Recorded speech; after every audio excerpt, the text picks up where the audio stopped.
thank you, Miss Maricel, sa napakagandang sharing mo. Okay, who's next? Wala na? Wala na ba?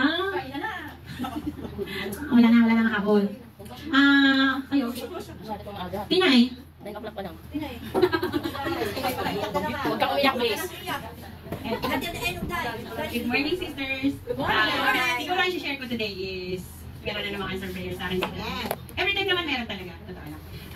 Sa lahat talaga, ito yung masasabi ko from the start until now. Sa lahat po ng sacrifices natin, lahat yan merong split. Yung sabi nga nila, yung pagiging mabuti natin sa kapwa, even though hindi nila yan minsan nakikita, pero from the bottom of our heart, binigay natin siya ng buo. Si God yung susukli nun para sa atin. Yung bumili tayo, pero hindi tayo humingi ng sukli. Nagbigay tayo, pero hindi tayo humingi ng sukli. Pero si God, bibigyan niya tayo ng more pa sa sukli na hinahangad natin. Ganito po yun. Kasi nung nakaraan, about my real life to, binenta ko po yung bahay namin. Hindi po sa ibang tao, sa kapatid ko. So, nag-decide ako na ibenta yun, hindi para kumita ako. Kasi gusto ko lang silang matulungan para makapag-start sila ng buhay nila kasi kakaasawa lang. Tapos sabi ko sa sarili ko, ba't gano'n? Parang nung nag-Saudi ako, nakapundar ako ng gamit. So, nung nandito ako sa Hong Kong, parang pagpundam ko, gumagano yung ano sa akin. Sabi ko, ba't gano'n? Tapos, after po, before matapos itong taon, nakabili ulit ako ng bahay. So, parang yung binigay ko sa kapatid ko na, parang gift ko na rin kasi sa kanila rin naman yung pera.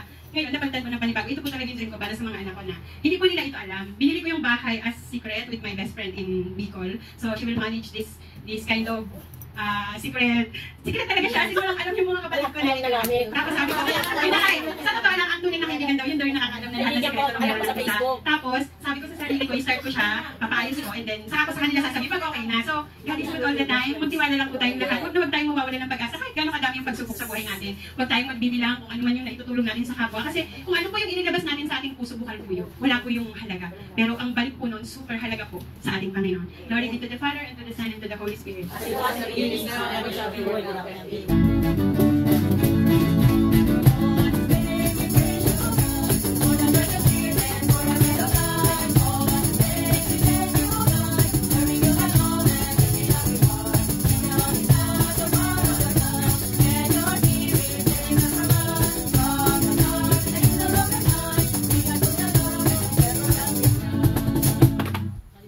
Okay, thank you, Tinay. Okay, who's next? Sharon. Wala na? Okay, we move forward sa conclusion. We're calling Bernadette for the conclusion. Kim the light. Direct meditation pala yun. Parang gusto mong patay lagi ilaw. Kaya po, di ba? Okay. As we reflect on this reading, in this passage from Deuteronomy, Moses reminds us the great works God has done for us. He calls to recognize that the Lord is God. There is no other.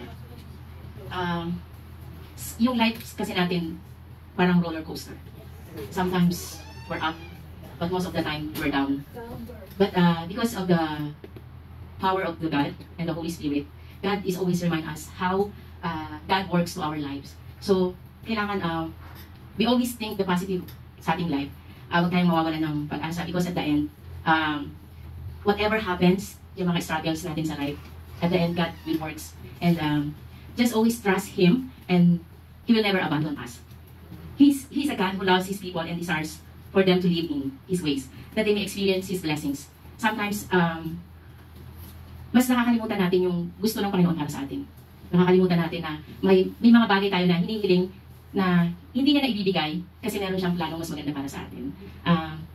Minsan, nandun yung masasaktan tayo, madadapa tayo. But God teach us para tayo bumangon. Because most of the time, yung mga failures natin sa life natin, dito tayo natututo eh.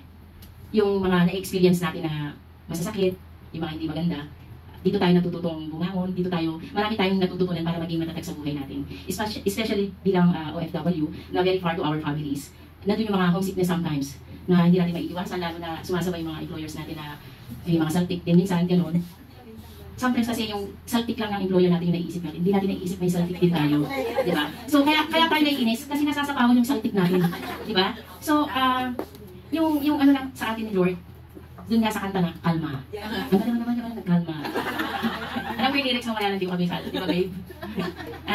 Dito na tayo sa solemnity of the Most Holy Trinity. In this gospel, the mystery of the Most Holy Trinity is the central mystery of the Christian faith and life. It is the source of all the other mysteries of faith, the light that enlightens us to our faith. One God in three divine persons, the Father, the Son, and the Holy Spirit. Though we cannot fully understand these mysteries in our minds, we cannot strive to know and love the triune God through our faith and the grace of sacraments. As we celebrate this great solemnity, in this solemnity we renew our baptismal promises and our commitment to live as daughters and sons of the Father, brothers and sisters of the Son, and temples of the Holy Spirit. May our lives bear witness to the unity, love, and divine life of the Blessed Trinity, so that only we come to know the worship, the true God, Father, Son, and the Holy Spirit. To Him be the glory forever and ever. Okay, tapos na yung ating conclusion. So, prayer for the people. And he saw there is no man, and he was astonished that there is no one to intercede. For Jesus said, ask and have faith and do not doubt. You will receive whatever you ask for in prayer. Let us now implore God, our loving Father, to bestow on us His grace to answer His word in fitting manner. Our response would be, Lord, hear our prayer. Lord, hear our prayer. Lord, thank you for blessing for Lalene family and for her passing the board exam. I know your plan is better than her plan. I pray also for all the parents, for all the priests and missionaries. I pray also for all the sick people and to our families back home in the Philippines. For this we pray. Lord, hear our prayer.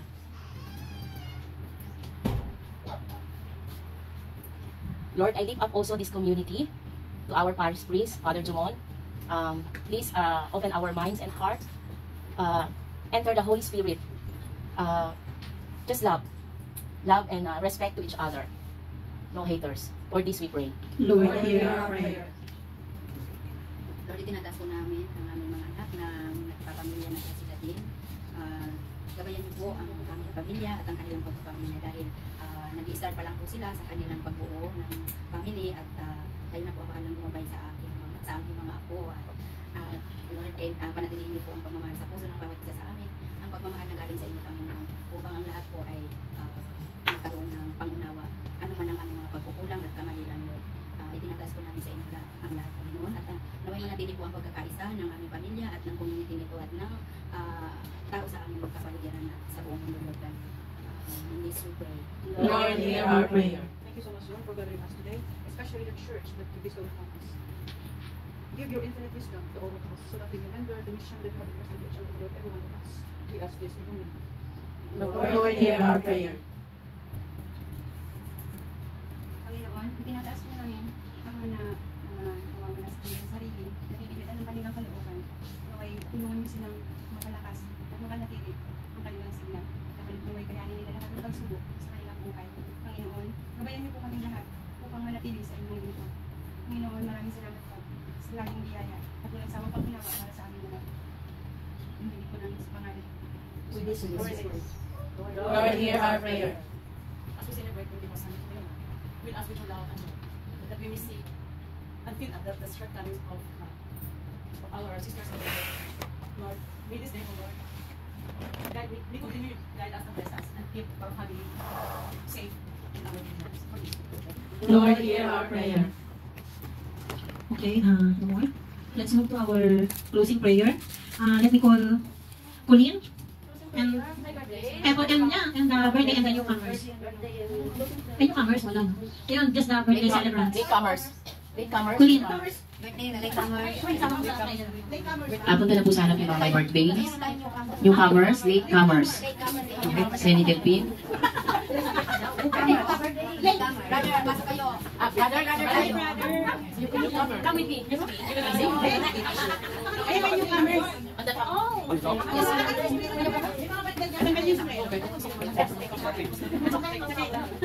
okay. She is also. Birthday. Kids together lang. Lord God, thank you for this time that we have spent together learning more about you and worshiping your name. As we leave this place today, may we be committed to worshiping and serving you in our daily lives. Lord, show us way that we can bless others each day. Help us to see you in the monotony of the mundane. Help us to see us joy each day. As we leave this place, please fill us with peace, Lord God, and help us to go forward with joy that can only come from you.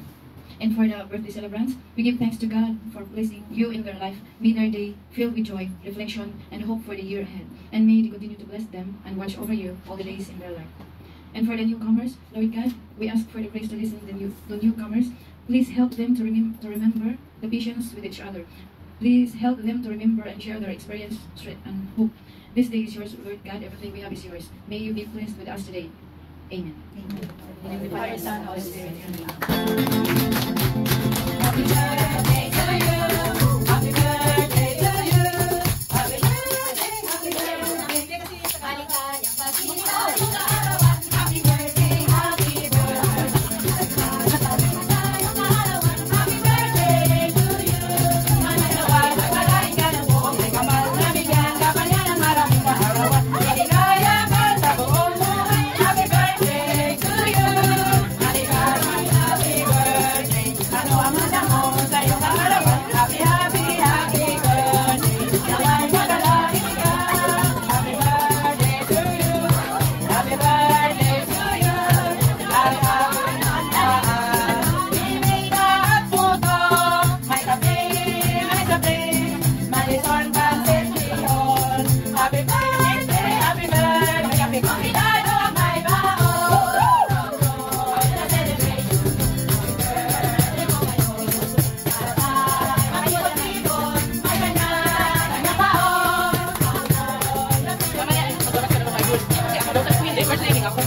Kakatay, mag-ibon-ibon. May kanya-kanya baon. May kumpya. Wag mo naman sila basa. Wag mo naman sila basa. Wala na ako nababasa. Wait lang.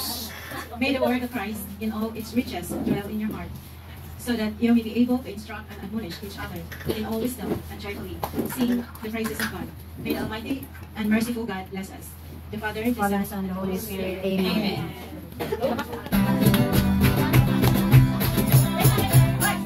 Wait lang para sa next Sunday ko, kung 26 sa may flower natin, kung wala pong mag-sponsor sa flower, tayo po bibili sarili natin. Yun ang offer natin kay Mama Mary. Thank you. Rose. White color.